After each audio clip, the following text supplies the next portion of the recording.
18 de junio de 1815, a pocos kilómetros de Bruselas, la historia cambió para siempre. Napoleón Bonaparte, el emperador que desafió a Europa entera, enfrentaba a las tropas de Wellington y el cielo estaba encapotado, el barro ahogaba los cañones, y las decisiones no encajaban. Napoleón había regresado del exilio con una marcha imposible, recuperó el poder en semanas, pero en Waterloo, algo se rompió. No era solo la lluvia, no era solo el lodo, era el destino torcido, era la sensación de que el tiempo mismo se le escapaba. La batalla comenzó tarde, Napoleón no actuó como solía hacerlo, dudó, esperó, dio órdenes que nunca dio antes, y sus generales, por primera vez, comenzaron a mirar al cielo, en lugar de al enemigo. Testigos civiles relataron haber visto luces flotando sobre el campo de batalla, no bengalas, no meteoritos, luces blancas, silenciosas,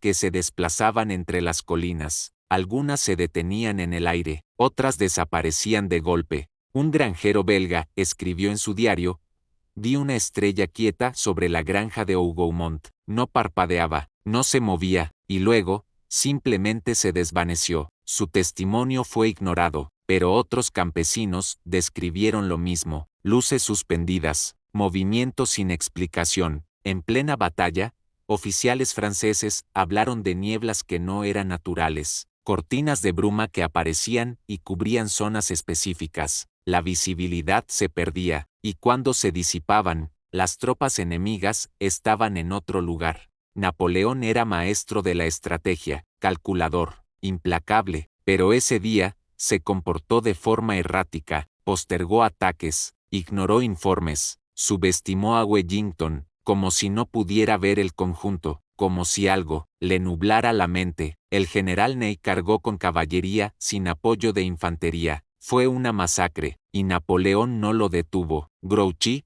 encargado de detener a los prusianos, no se desvió a tiempo. Nadie entendió por qué. El mensaje tardó demasiado, y cuando llegó, ya era inútil. Los errores no eran tácticos, eran ilógicos, inesperados, como si una mano invisible hubiese alterado la sinfonía de la guerra, como si Waterloo no fuese una derrota, sino una decisión tomada desde otra parte. Durante la madrugada previa a la batalla, un mensajero llegó al campamento francés. No estaba en los registros, nadie sabía de dónde venía. Dijo tener un mensaje cifrado para el emperador.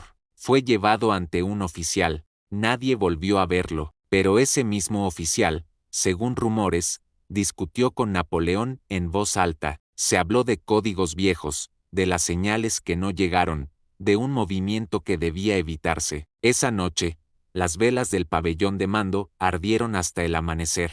A la mañana siguiente, el emperador parecía ausente. Dijo una frase que muchos no entendieron: hay algo en el viento, algo que no es nuestro. Nadie volvió a hablar de ello, pero el mensajero nunca fue identificado. A media tarde, cuando la batalla alcanzaba su clímax, se produjo un fenómeno extraño. Un fogonazo atravesó el cielo, como un relámpago horizontal. Fue visto por ambos bandos, pero no hubo trueno, no hubo sonido, solo una luz blanca, y luego, silencio. Algunos soldados pensaron que era una señal divina, otros que era una bomba nueva, pero los oficiales no supieron qué explicar. Uno de los artilleros británicos escribió: por un instante, todo se detuvo, los caballos se agitaron, el aire era pesado, luego, todo siguió. Napoleón se giró hacia el horizonte y murmuró algo que nadie entendió. Parecía decir: ya ha pasado, como si supiera que ese destello no era un fenómeno natural, como si hubiera visto esa luz antes. Hougoumont fue el escenario de uno de los episodios más brutales del día, una granja fortificada, un punto clave. Napoleón ordenó tomarla. Wellington sabía que debía resistir, pero lo que ocurrió dentro rozó lo irreal. Las tropas francesas fueron repelidas una y otra vez, a pesar de su número, a pesar de su fuego. Soldados hablaban de puertas que no podían abrir, de disparos que fallaban a quemarropa, como si la granja no quisiera caer.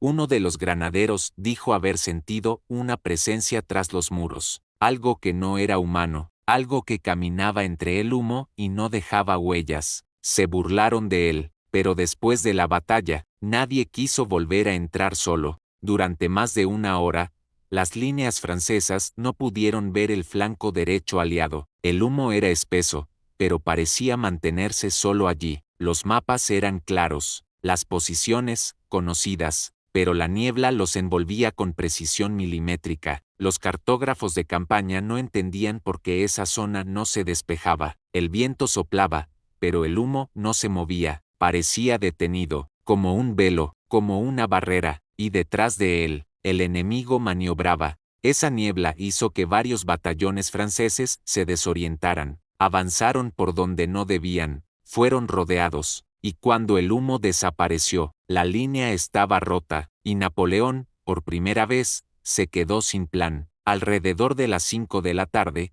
cuando la batalla parecía equilibrada, varios soldados británicos aseguraron haber visto una carga de caballería que no existía, gritos, galopes, acero, pero nadie llegaba. Uno de los oficiales escribió que vio siluetas entre el polvo, uniformes antiguos, sables curvos, pero al acercarse, no había nada, ni huellas, ni cuerpos, solo tierra removida, como si los caballos hubieran pasado, como si el tiempo hubiese soltado una visión. Esa falsa carga provocó una reacción anticipada, un repliegue innecesario, un movimiento que dejó un flanco vulnerable, y por minutos, la victoria británica estuvo en peligro, porque algo engañó sus ojos. Testigos de ambos bandos relataron que, en ciertos momentos, el tiempo parecía congelarse, disparos que no resonaban, espadas que se cruzaban sin sonido, y una quietud anormal entre los estruendos de la guerra. Un tamborilero dijo haber tocado el mismo ritmo durante 10 minutos, y ver que el sol no cambiaba de posición. Otro juró que disparó 2 veces, y el humo quedó estático frente a él, como suspendido.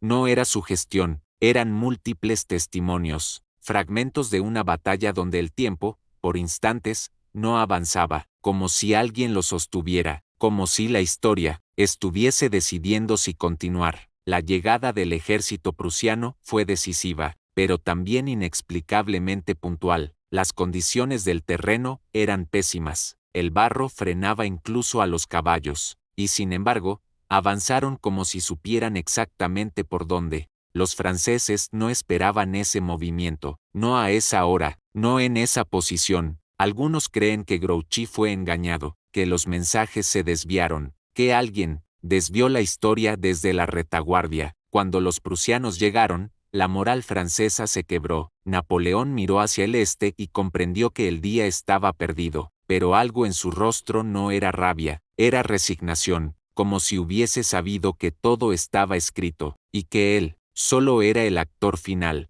Muchos historiadores han intentado reconstruir la batalla minuto a minuto, pero los registros no coinciden. Hay órdenes duplicadas, informes que se contradicen, testimonios que no pueden verificarse. Incluso entre los bandos aliados, hay diferencias. Algunos aseguran haber recibido refuerzos que nunca fueron enviados, otros hablan de posiciones que no constan en los mapas, y algunos generales murieron sin dejar informes, como si sus recuerdos se hubieran desvanecido, como si la historia de Waterloo no pudiera escribirse con exactitud, porque en su núcleo hay algo que no pertenece a este mundo. Tras la batalla, Napoleón no intentó replegarse, no reorganizó sus fuerzas, se rindió, rápido, silencioso, como si no tuviera otra opción, como si ya hubiese recibido la instrucción.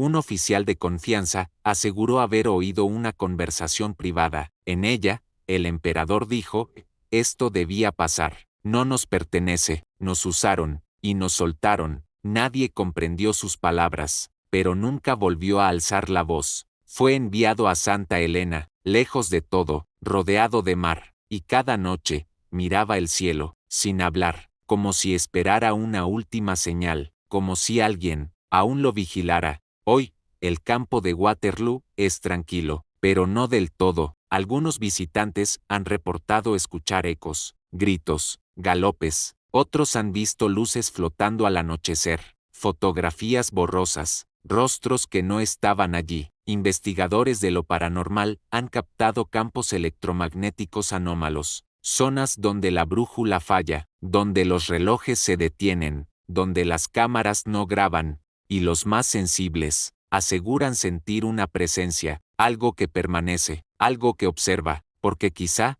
la batalla de Waterloo no fue solo un punto final, fue un umbral, y quienes lo cruzaron, no todos eran humanos. Suscríbete a El Umbral Silente y sigue rastreando lo que otros niegan haber visto.